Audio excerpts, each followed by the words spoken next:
sure para wala sa ating depende. So, I am Geraldine, and together with Sir Les, the owner, we are going to assist you today for the tour. So, before we go to the tour, I would like to share the milestone of Kokomojo Mango Farm. So, way back 1992, they are the one who purchased this area. So, 34 hectares yung mango farm dito and almost 1,200 mango trees. So, yung variety ng mga mangoes dito is Carabao mango mostly. So 34 hectares, we have here divided into 3 yung farm. We are here at the farm 1, so we are here at the restaurant. So yung restaurant namin is we started December 2024 for the restaurant, and then also ang area is open also for public. Skin damage na sa, and then merong deform. So, yan, skin damage, reject na din also. So, what we do by masayang yung mga reject mangoes namin is i-process into dried mango, mango puree, and mango jam. And also, we are one also here sa Guimaras na mayroong dried mango coated with 80% dark chocolate. So, pure cacao yung ginamit namin. So, with a partner of Sugnari sa Iloilo for the coated chocolate. So later on, we have free taste also sa mga product namin dito. Kasi we are also, tatlo lang yung mayroong FDA certified sa Guimaras and isa na treatment dito. Para ma-ensure na lahat ng kumakapit na bacteria, egg ng insect, at saka ng mga fungi sa mangoes, ma-completely remove at mamatay. Then after that, we do cold bath for 5 minutes and then sinusort, dinadrying na namin. So after drying yung mga mangoes namin, sinusort namin if 200 and above. So that's sinesell namin. Yung mga mangoes namin we delivered in Choy Oy in Iloilo. So Vietnamese restaurant naman na siya, located sa San Rafael sa Boardwalk sa Esplanade naman siya. And then we have also sa SM. So, SM Iloilo, mga hypermarket, we have na also, SM hypermarket, meron na kami. And then in Pavia, we have also display sa mga mangoes namin doon, yung fresh. And then in Paranaque naman, we ship our mangoes fresh doon.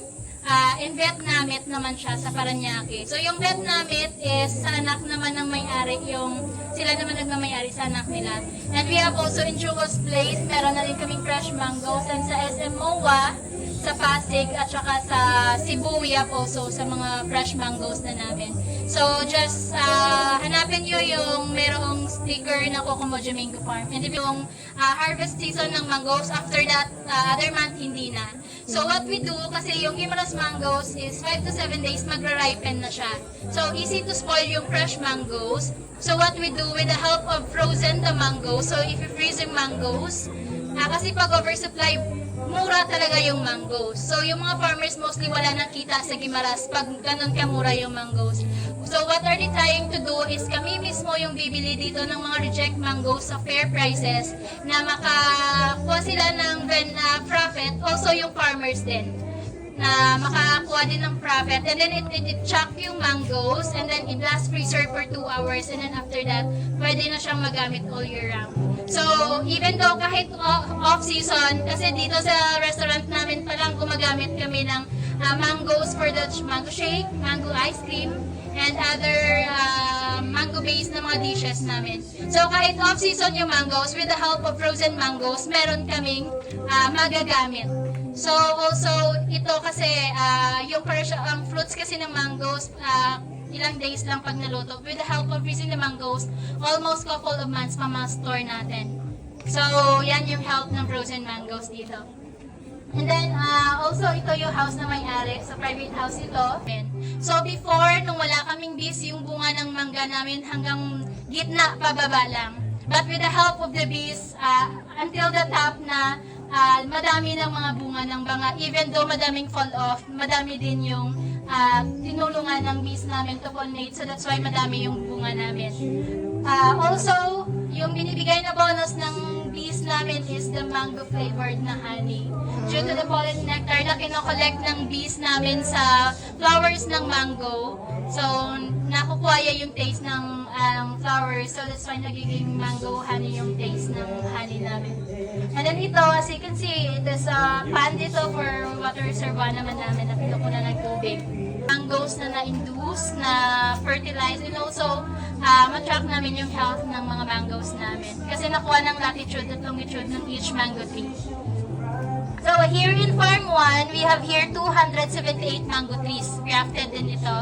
And then here sa Farm 2, nakaseparate kasi yung Farm 2 namin. Before you go here, may daanan pa right dyan lang banda sa ilalim. So we have here 388 mango trees. And we have 2 hives of colonies naman sang bees dito to support also to pollinate our mango trees. And here sa Farm 3, ito yung medyo marami. We have here 400 plus mango trees grafted. And then aside sa grafted, we have here 9 centennial trees. So yung centennial trees namin is almost 3 to 4 people ang makahag sa tree. So and also for one centennial tree, makaproduce around 1 kilogram of mango tree as long as good condition yung centennials. And then good taker also sa mga mango trees. That's why here sa farm, nag-i-induce kami ng mga mangoes namin, pero hindi sabay-sabay. So, sinastagard namin yung pag-induce. So, every week, we have 20 to 30 trees yung ina-induce namin. Para other technique also, para pag other batches ma-damage ng other insects, yung other batches hindi siya ma-apektuhan. So, after 45 days na in-induce namin yung mangoes, binabalot siya namin sa wax paper para maka-give better protection sa balat, sa skin ng mangoes para hindi i-damage mostly kasi dito sisid fly and fruit flies ng mga insects na dumadami sa mga mangoes. So that's why kailangan siyang balutin ng wax paper. Kung hindi, maubos lahat damage yung mangga natin. So, we do, kasi iba nagagamit newspaper pero newspaper one-time uses only. Pag maulan, masisira agad yung newspaper. And then, yung newspaper is one-time uses only. Unlike sa wax paper na high resistance sa tubig. And then, if that damage pa siya, pwede pa magamit ulit. So, also, exactly 115 days, yung mangga, hindi kami basta-basta nag-harvest dito. So we need first samples na ikukunin and then bring to provincial office of Guimaras. They will squeeze the juice of the mangoes and may bricks reading sila na nagme-measure ng sugar content ng mangoes. So, if 7 and up yung bricks ng mangoes mo, that's the time na pwede mo nang i-harvest kasi they will issue you certification that proof that your mangoes is ready for harvest. And also, Guimaras mangoes is very sweet and aromatic due to the help of soil. We have a unique composition of soil here na mix of limestone and sandstone na yan yung tumutulong para yung Guimaras mangoes is magiging sweet. And then kilala tayo sa sweetest mango in the world. So capital yung Guimaras due to the sweetest. It's because also sa soil and also sa good weather. So yung nagiging way ng mango, nagiging matamis. And yung Guimaras mangoes, pag luto yung Guimaras mangoes, very mabango. So very aromatic talaga yung Guimaras mangoes. And then yung matikman nyo also, Guimaras mangoes is less fiber. So unlike sa other provinces na yung mangoes nila, iba yung quality due to iba naman yung soil nila doon. So kahit yung Guimaras mangoes na dito galing, and then dalhin nyo doon sa other provinces and doon nyo itanim, magiging iba yung lasa. Due to iba naman yung soil nyo. So sabi ni Sir Les, it doesn't matter kung saan galing yung mangoes, as long as dito tinanim, ang magiging taste niya pa dito, imitanim, magiging iba. So mostly yung mga seeds namin for the grafted namin galing pa sa Batangas and Zamboanga, yung mga kinunan namin. Dito namin itanim. So yung lasa ng mangga from Batangas and then dito iba. So kahit na doon namin kinuna yung punla and dito namin tinanim. So yan din nangyari pag kumuha kayo ng seedlings, itanim niyo doon sa other provinces like Cebu or Negros, magiging iba yung lasa ng mangoes. Hindi the same as dito na mangoes. So Sir Les, would like to add some information regarding sa farm. After that, proceed tayo sa tour. We bought this farm in 1992. One place was government. The province was derelict at that time. It became a province that year in 1992. Emily Lopez was the first governor. Before that, it was run from Iloilo and it was just neglected. So we were developing it while we were working overseas. But now we're back, we want to really lift up the industry in Guimaras. This mango is the best in the world. Not tasted every mango. This is the best in the world. But it's not treated like that. It's not treated like the king of fruit. So we're treating it like that.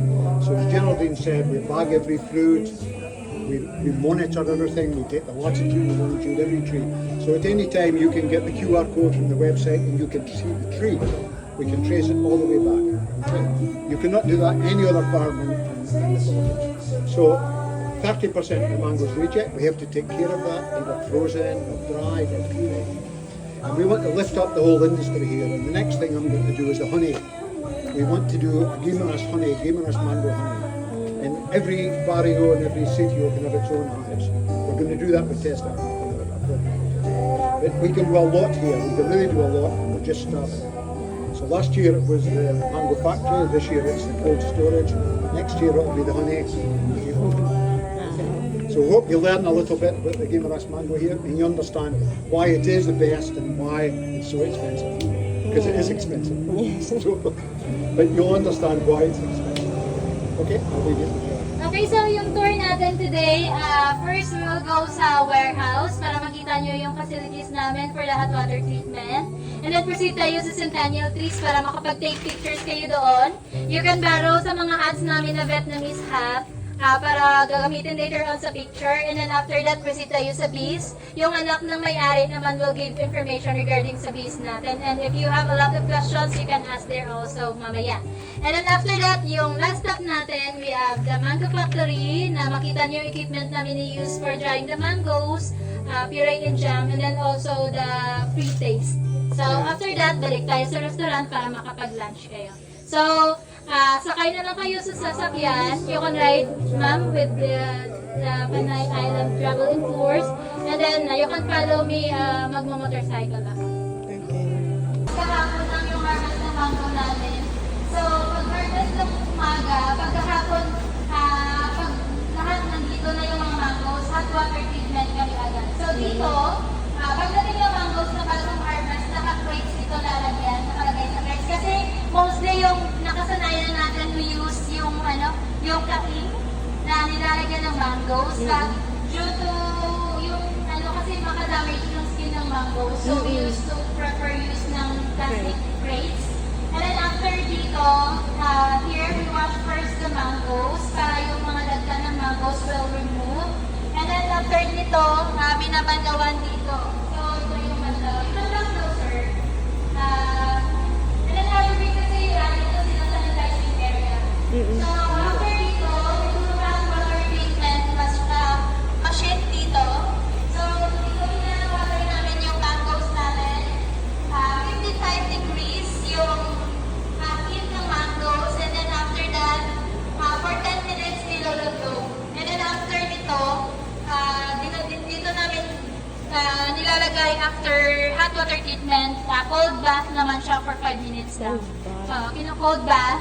So kasi hot water treatment para ma-completely remove yung mga kumakapit na mga larva, egg ng insect na kumakapit doon sa mangoes, ma-completely remove. So as of now, wala kami kasing process so hindi natin makita. Pero later on, we have also mga videos doon na ipa-flash sa may TV namin for the factory para makita nyo yung step-by-step na ginagawa namin for hot water treatment.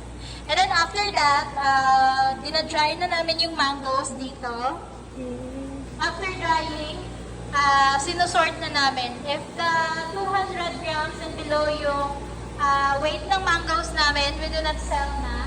So we process na namin, pinaprocess namin sa dried mango puree at saka jam. Pero if 200 and up, yan na yung namin, dinidistribute namin sa mga buyer namin. Here, as you can see, even though ito malalaki yung mga mangoes, but due to the physical appearance of this, due to the spot niya, may mga black spot na siya, it's considered reject. Even though it's skin lang siya. Yung inside is good quality, but because of this, hindi na siya masasell sa market in a good price. So, they will, na siya, kabilang na sa reject mangoes. So, ito, kahapon lang ito na harvest, reject namin ito kahapon, so ang dami. So, madami pa yung mga reject na makuha mo kung mag-harvest, almost 30%. So, that's why, yung test school namin is converted into mango factory para ma-accommodate namin lahat ng mga reject mangoes para ma-process namin. So, 4 to 5 days, we process into dried mango na yung ito. And then, ayun, makikita nyo yung luto niya. Tomorrow, kasi 6 to 8 days na yan, overripe na yan, puree namin. Oh. Ngayon, mas maganda yung processed puree kasi yung puree is pure mango talaga. Wala kaming lalong sugar, wala din preservatives. So, kaya mas better na ripe yung mangoes para yung tamis ng mangoes mismo ang maglalasa. Oh. And then after nito, kasi pag ganito na, pag hindi namin in-water treatment ito, yung mga bacteria niya, kakalat ito hanggang sa magluto, uubusin lahat yung skin ng mangoes na magiging itim, and then pag slice hindi mo na makain kasi itim na lahat. So with the help of hot water treatment, kung ano lang yung affected na skin ng mangoes yan na. Kasi before namin binaging nandito na yan. So yan also yung help ng wax paper para makapag-protect sa damage ng insects. Pero kasi before namin nabag 45 days, nandito na yan. So hindi na siya matanggal, even though nabalot namin. Pero yung balot namin nakapag-protect na hindi siya ulit ida-damage ng insect.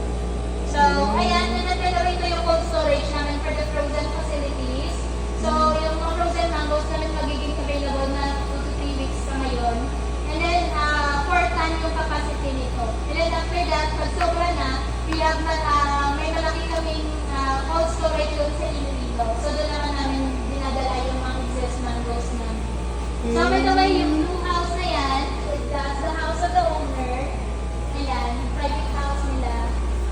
So, we are going na, ngayon pupunta na tayo sa centennial trees para makita. This is the mango farm. All na ng mango. Ito na yung lab. Ayun. As of now. So, 9 ito sa located map, pero 3 lang mostly houses natin. Ito yung iba medyo malayo na. So, you will take pictures with you mga century trees namin. Then, pwede nyo din hobby tree. Around 3 to 4 people na makahag sa isang puno. Ah, saan? Ito, Ito dalawa? lahat, 3 ito. Yung malalaki yan yung centennial trees. As you can see, times 5 siya kalaki compared to grafted carabao mangoes namin. And ito seedling grown kasi ito. And then until now, nag-reproduce ng fruits around 1 ton sa isang centennial trees ang ma-produce niya. As long as maganda yung weather. Hindi damage ng mga ng typhoon. Okay, dali. Take a photo na. Ah, there. So, nung nabili nila before, 1992, Bangin dyan eh. You hug the tree. I don't think I can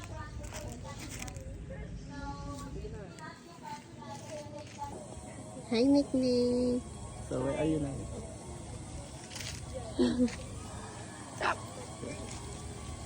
Si another sikat yung pala. Yan yung papo. Lit mo kat yun. Tandudan.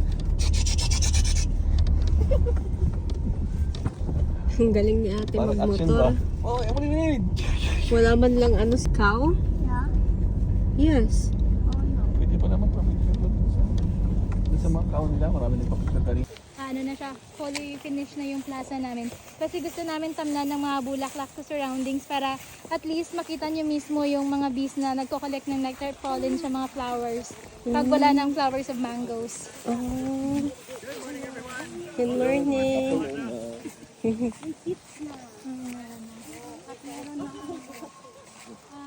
So if you can have a seat, we can get started. For primer, what we're carrying here is what you call the buckfast bee.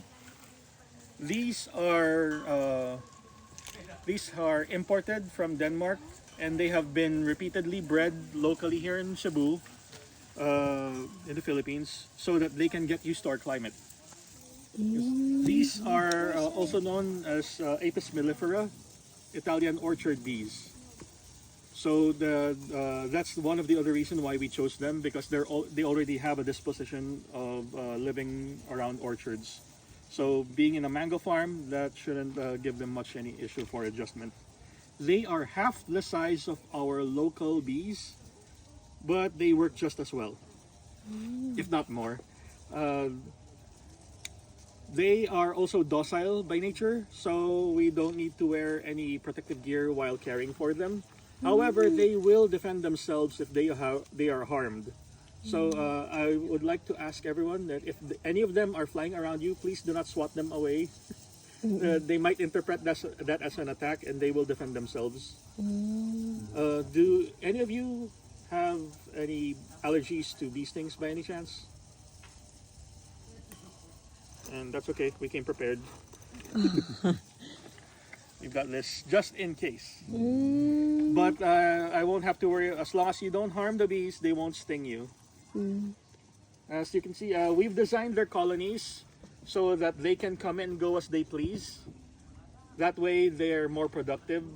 We don't need to take them anywhere and then open the hive just so that they can do their thing. They will do their thing. And they can also fly 11 kilometers distance away from their colony just to harvest, just to forage. So we've already placed all the hives here so that they can reach the entirety of our farm. It just so happens that they also reach our neighbors' farms. They message us citing our bees. But they welcome it as well, so it's a good thing for all of us. The bees, these buckfast bees live up to 45 days, except for the queen. She can live up to 5 years, and the queen will be laying eggs constantly for the rest of her life, so that she can make up the numbers that we'll lose every 45 days. A buckfast bee's egg hatches into a larva in 3 days, but it takes the larva 2 weeks before it turns into an adult bee. So once it becomes an adult bee and emerges from its cocoon, it's only got 45 days worth of lifespan to do all the work that they need to do for the colony. And if you can see here, wait, where are you? I would like to introduce you to Her Majesty, but where is she?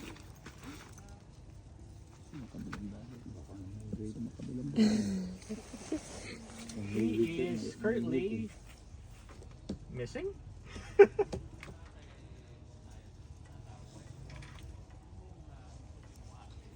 You'll be able to see her once she's over here. If it's all right, you can come closer and take a look.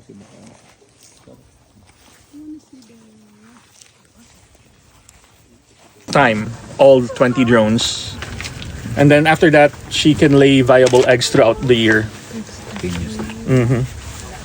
The drones themselves only come out during the peak of summer, and then they stop growing drones. Yes, unfortunately the drones cannot defend the colony because they don't have stingers. The drones also cannot produce gather honey because they don't have reservoir to put nectar inside their bodies, and multiply that with thousands. You can imagine one frame on a good season they can fill that one frame with honey in a matter of 2 weeks. So we have to watch them once a week to make sure that the queen actually has a space to lay eggs in. We have to watch it because they will always spores. As long as they find flowers, they will collect and bring it back home to store. It doesn't matter if they have any space or not. How often do you harvest? It depends. If there's too much honey, we'll have to extract it. Or we lay them aside so that they have an extra food store. What we do is take off the frame, uncap the honey seals. As you can see here, the smooth frames at the side, these are all capped ripe honey. Whereas the ones in the middle, these rough ones, these are cocoons. New bees will emerge from these. So on a natural wild honeycomb, the same structure, they follow the same structure. Anything outside the main honeycomb frame, that's where they put their food. That's where the honey goes. Then everything in the center is reserved for queen's eggs and larvae. The queen? Yes, this is the queen. As you can see, she's larger than the rest. But if she's larger and you can easily identify her, why does she have the blue? That's for her. That's her registration number and her pedigree marker. As soon as our queens get impregnated, we register them. That way, we can easily track her breeding, and we can track who her descendants go to, or we can even track who her mothers were.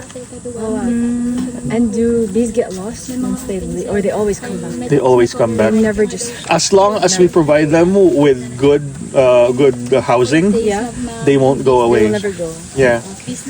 So that's our responsibility. Provide them with good housing. Make sure that they've got abundant food and rest location, and we protect them from predators too. As you can see, we place them on high platforms like this. It's because of the frogs. So they don't end up camping on the entrances and then nibbling them out as soon as they come out. Then we've got grease on the legs of the platforms. Those are for the ants. And you'd think the ants are going after the honey? No, they're after the larva. That's much worse. At least if it's honey, then the bees can just recall this out. But they abscond with the larva, and there's just too many ants for them to defend themselves. So they will run off with the larva, and that's bad because no new bees if there are no larva. Yes. Then we've got diatomaceous earth powder at the very base. That's to prevent termites from actually reaching these housing. Because we tried stainless steel housing before, they didn't like it. They didn't like it. Even if we coated it with beeswax, they didn't adopt that. So this is the closest like thing wood. we'll have to keep. Wood with beeswax, Wood. they'll accept it, no problem. And where do they go when they die? They just fall in the bottom. Yes, they fall on the bottom, and then some of the bees will bring them out and take them out to pasture, literally. Like for the soil. What will happen if the queen dies? If the queen dies and there's no eggs, that will immediately become a crisis for the colony because no new eggs, no new bees. But if there are still eggs, the nurse bees that survive will choose one of the eggs and make the chamber deeper. And what they do is they will deposit royal jelly once that egg turns into a larva. Now the larva, knowing that it's been given royal jelly, will then morph into a queen. If it's just regular nectar and pollen, then they turn into a regular adult bee. But if it was royal jelly deposited inside the chamber, they will grow into a new queen.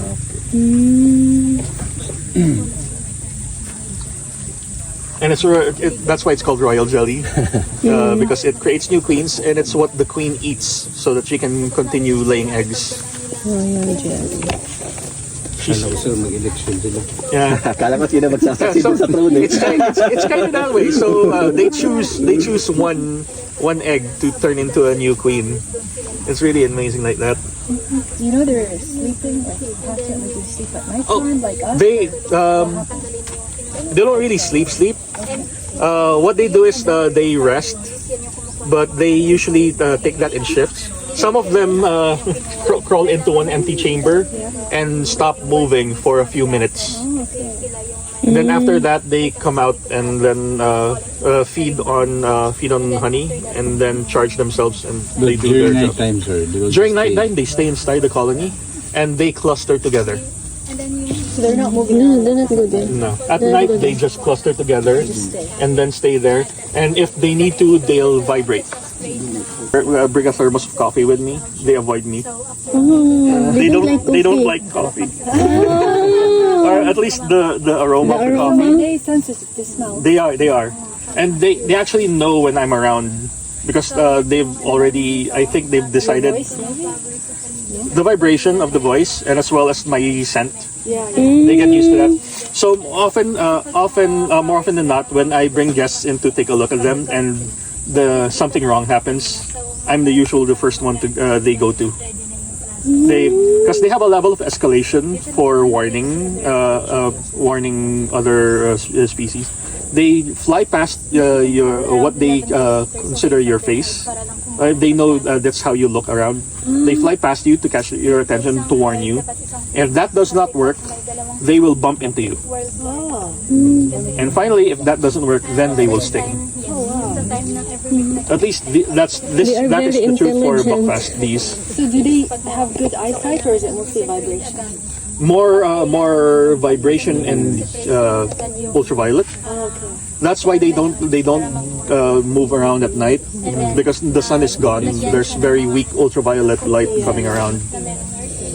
Otherwise, they follow just the queen's pheromones. Anniversary, this May 9. So we're getting ready with the plaza. How much do you produce her in honey. Kasi siya yung For honey? honey is Tracking? we don't really produce honey because we usually circulate it back to them because we want them to grow. We want them to grow so that more bees, more and since they travel 11 kilometers, we just keep them all here centered here. They reach our entirety farm. So the intention is just really to pollinate. Pollinate. The extra honey is just on bonus on top. And if in case you're curious, one full frame of honey, if we extract them using a centrifuge, by the way, we don't crush the honeycombs. We keep them intact for them to use again. Because some other honey producers just boil the whole thing, melt the whole thing, and that pretty much already. We learned the hard way that the property of the honey changes depending on the flower they gather it from. But what doesn't change is ripe honey, no matter how long it's been stored, every time you open it and smell it, you can still smell the flower it came from.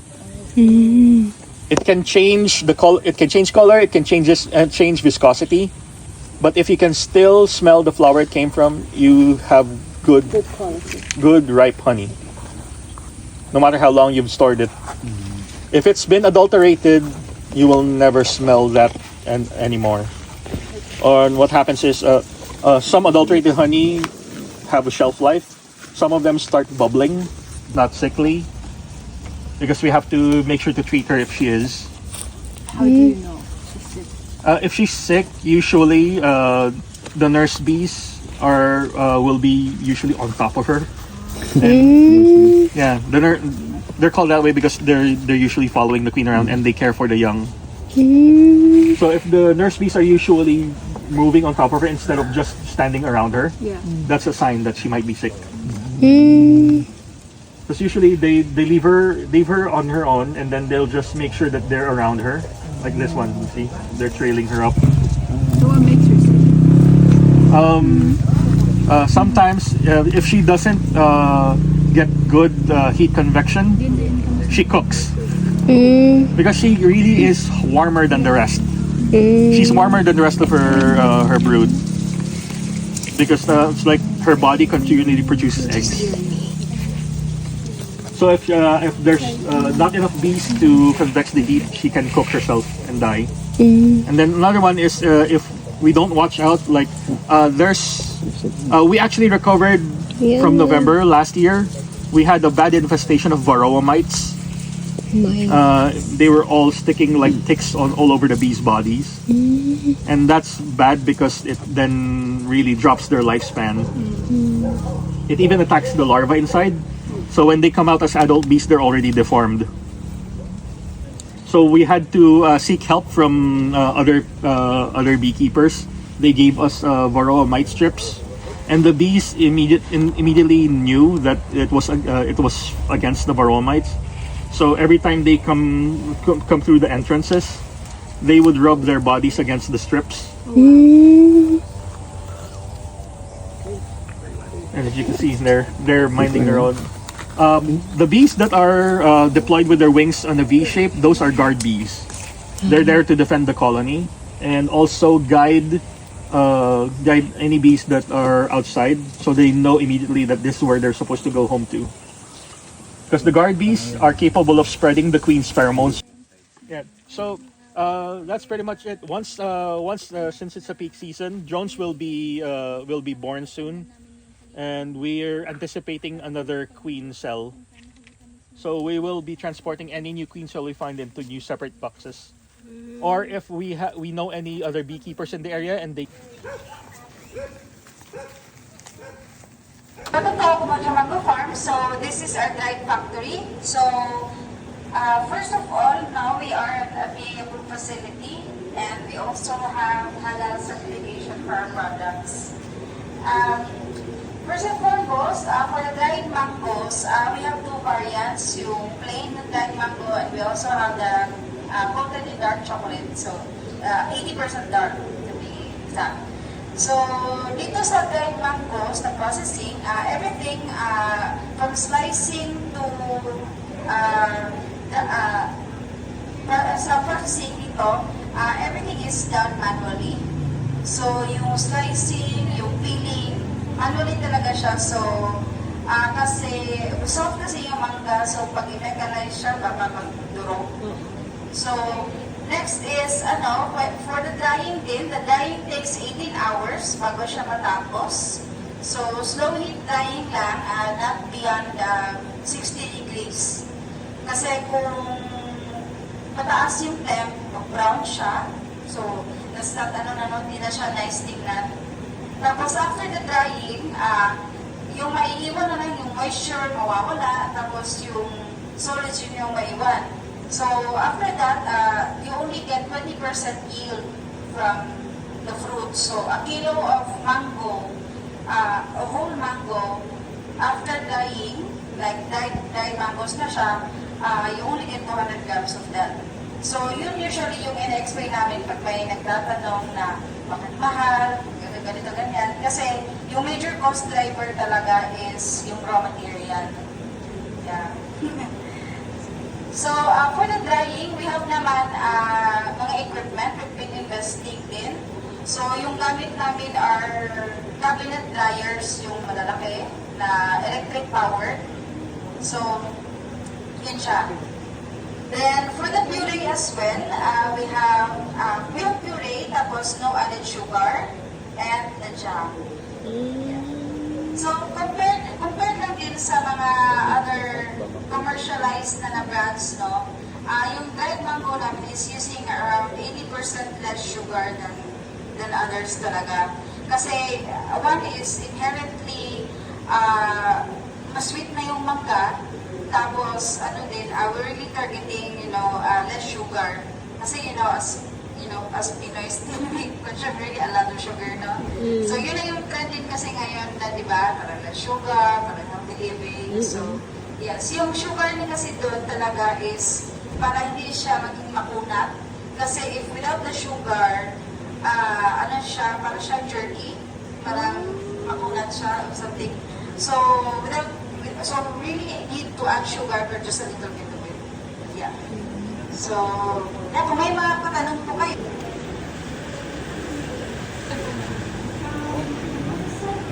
Ito po yung yung Puree. puree, and then other side is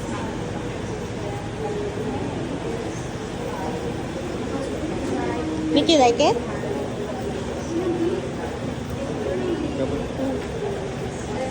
yan po yung mango puree, wala po yung preservative. Yan. Wala rin po Sarap. pure mango. Make yummy. Parang sa verde.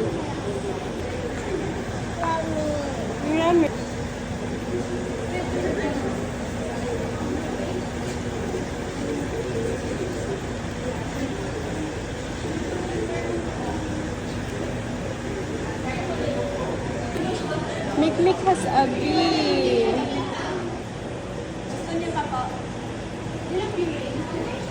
Oh, Nico, look. You like this? Sige, get the chocolate.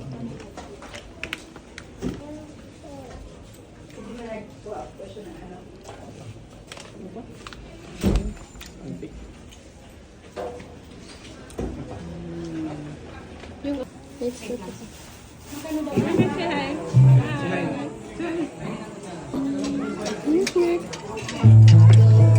This is what you call ibos.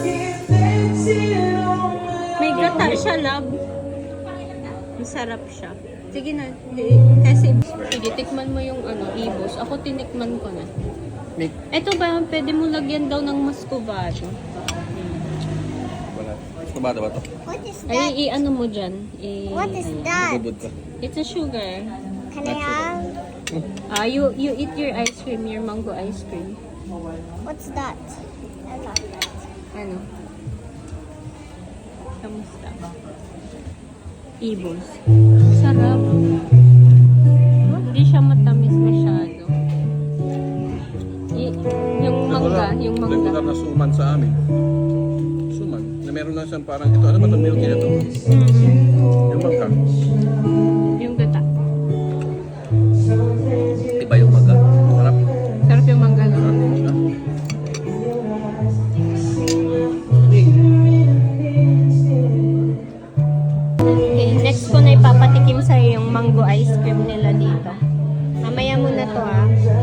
Kainin natin yan mamaya.